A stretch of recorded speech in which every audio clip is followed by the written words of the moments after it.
We know Dana. You know I couldn't miss the send-off. Oh, Dana, I think No. you're muted. I'm kidding. You're not muted. I'm fucking with you. No, I can hear it. Assholes. Yeah, that's right. Welcome to Solar It's that Odyssey. type of day. It has been. We're starting to get a little giddy. Oh, good. My favorite. I love a loopy interview. Yeah. Because you know I'm How with much the have you hard watched? hitting.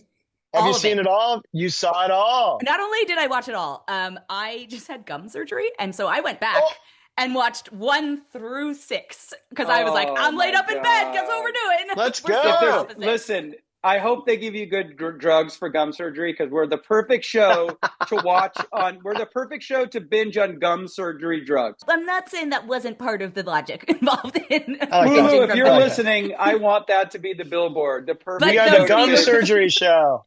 gum surgery drug show. 4 out of 5 periodontists There you go. prescribe. And that fifth one is racist. But That's anyway. right. And they're xenophobic is what they are. Yes, that's There we right. go. That's what I should There have we said. go. Damn it. Yes, Yeah. yes. I love that we just don't care because it's the end and we can say whatever we want at this one. No, guys, I loved it so much. I'm going to start off officially with, ultimately, this season is about family. And I'm not saying that just because I have stitches in my teeth. I'm saying it intentionally, like Vin Diesel. Which Fast and the Furious movie would you most closely like in season 6 to? Oh, I don't know. I think it's actually sort of similar to the very first Fast and the Furious because it is also, while it's about endings, it's also about beginnings. And, the first Fast and the Furious really sets up the entire franchise, right? And I think that is this going to come out before the season airs or after? No, this will come out after. So we can have, since it's So all dropping at once. we have a character who's marrying and fucking a car this season, obviously, right? Mhm. That's a very Fast and the Furious one thing to do. So I would like to believe that. Now, Josh, you've seen more Fast and the Furiouses than me. I have seen every single Fast and the Furious. I would say that this season is like Fast and Furious, which okay. if you know was Nobody knows that. 4, and it set up the timeline for them to all come back together. And at the end, Brian and them are friends. And remember, Fast and Furious Tokyo Drift actually takes place after that. After 5. After 5, it takes place. Yes. So I like the idea of that it's more like Fast and Furious. I feel like Okay. Dana asked this as a bit. Now we're like No, she's watching her time burn down. I Dana, knew. don't get me I going know on- better. I've seen every Fast and the Furious. I mean, I can't believe we didn't see the one they went to space. Is that 9? Well, that's No, 10, we saw and that that was one. going to That's be 10. that was going to be my That's 10. suggestion because also Brie Larson in that one exists just to explain to the audience callbacks. Yeah. And Oh, I feel yeah. like you guys had Yes. a lot of those moments. We did. We I did. forgot. God, she's. Oh yeah, in Red no. Goobler pops up and just like Stan Lee yes, explains Now, stuff. a lot. also, and I'm sorry, I believe the Fate of and the Furious has a sub in it. They outrace a sub. That's and true, We yes. do like sub movies. That's So true. it could- I'm yeah. aware. Yes. Yeah. Yes. Speaking of Gooblers, which Goobler at this point do you think you're most likely to produce for you as yourself? I'm in like a lavender chill Goobler mode. I'm actually like not producing any Gooblers. Like I'm so excited for the show to come out. I've got all of Golden Axe, done and ready to air when we get the kind of green light for where we're going to do that. And I'm just so proud of this season. And it's like, I just want people to see it. And like, hopefully we get to make more of it someday. And even if we don't, like, it's such an accomplishment. Like, I'm so proud of what we did. And I'm watching it for the first time with my son, Sagan, who plays the pupa. Yes. He's never been allowed to watch it because it's so dirty. With and now good he reason, understands- yes. Yes.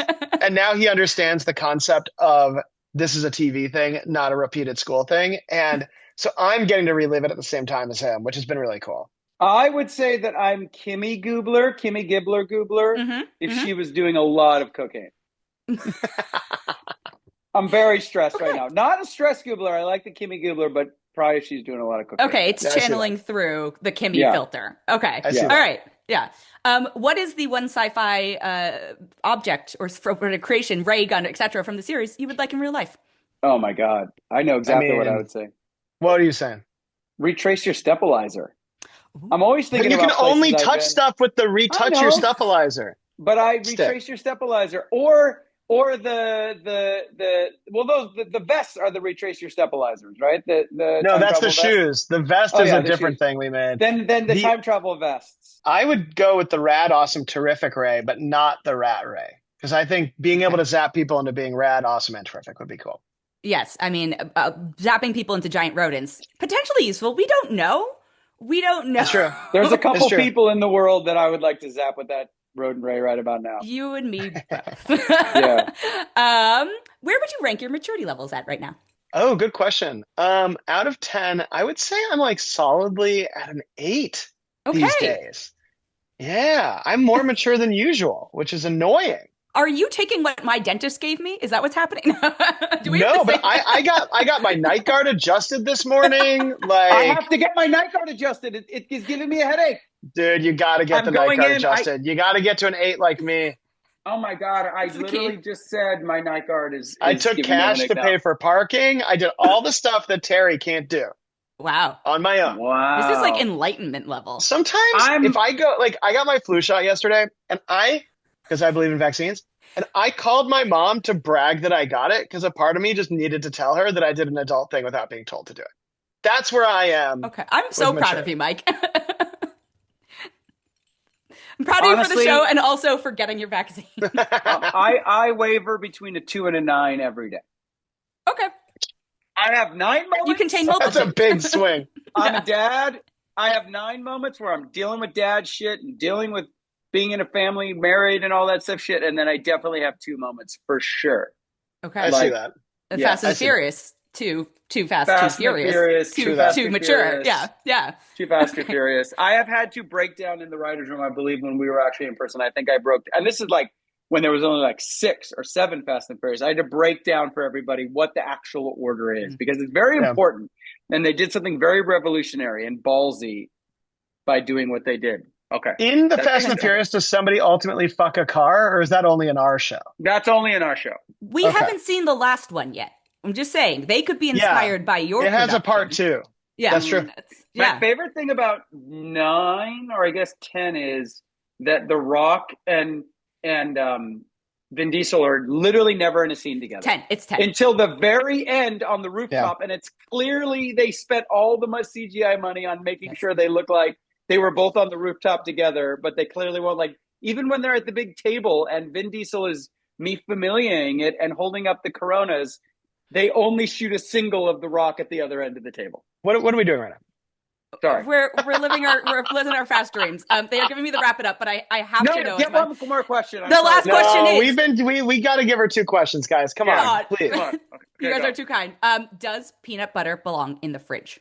Okay, that was Josh is the only one in the fucking writer's room who keeps his peanut butter in the fridge. That is true. Name it. Name who else? I think Mai does. Oh, you do too? I keep my peanut butter in the fridge. It's too firm, you crazy person. It depends on what brand of peanut butter you're using. What's the one you can keep in the fridge? Skippy Creamy is so chemicals. What about you, Josh? What do you keep? You're not eating. You don't put Skippy Creamy in your body. Get the fuck out of here. 100% I put Skippy Creamy. I came from a hippie family where we didn't even get Laura Scudder's peanut butter. We had to go to the health food store and grind out the peanut butter. My children have, if they want Skippy Creamy, they get it. And I tell you something. I spread some Skippy Creamy on a piece of bread last night, and I had no issues, Mike. I think of you putting the peanut butter on the bread, and it's like peeling up the bread. No. It's like peeling a hole, and it makes me upset. Because I have children who go to school, we do also have almond butter. That needs to go in the fridge. Well, yeah, that's nobody wants that one. And I'm going to slip my very last question in. What would you title the romantasy novel of your life? I'm sorry, people running the junket. The romantasy novel of my life would be called A Tumescent Tale of Woe. What do you think, Josh? My romantasy novel, remember, I'm married. But woe is spelled like whoa. Like a Not horse? like whoa. No, like wow, whoa. Like whoa.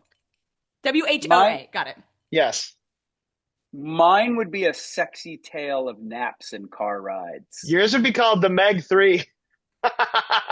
My wife is named Meg. I would love. By the way, my kid on a plane, I think I told you this, he was watching Jaws. I noticed he was watching Jaws on a plane, and I'm like, Bud, how'd you like it? He goes, the Meg is better. Oh, my Lord. All that romantasy stuff came from my wife is so into those romantasy books. And I tell her. I was like, somebody in the writer's room is reading. Somebody adjacent to the writer's room is reading all this crap. But I tell her, only tell me the ones that you're ashamed of. Only tell me the ones that are so bad. And so sometimes she'll walk into the room and be like, I have something to tell you. And I'll hear the grossest stuff ever. There's a lot of good ones she doesn't tell me about, but man, some are just a misfire. By the way, our character's love of the show Outlander also came from Mike's wife. So that's true. That's right. She's just making her way through history. She's a learned woman. She's a learned woman who likes sexy stuff. She likes sexy history. But you know what she likes more than anything? Because she's a big Pride and Prejudice person. She loves when two people want to be together, but they can't be. A forbidden love. We saw that Batman movie where Batman and Catwoman just couldn't be together, and she was like, "I love this movie." A glowing endorsement of the Shakespearean level drama. But I think I've put that in every show as people being like, "I want you, but I can't be with you." You know? Yeah. But at least we get some happy endings in this because somebody's with a car. You know, that's the true. ultimate forbidden. Yeah. This one is full of happy endings except for one. You know, and the Silver Cops don't get a happy ending. Fuck them. Oh, well, I did love the anti-authoritarian end. Yeah. The Wall people get a happy ending. They're that they know of. Yeah. So for a moment. Yeah. We'll see what happens in the. Okay. I feel very bad for going over. Thank you guys so much. It's so good to see you. Congratulations. I'll see you whenever the next show, junket, etc. Yes, I hope so.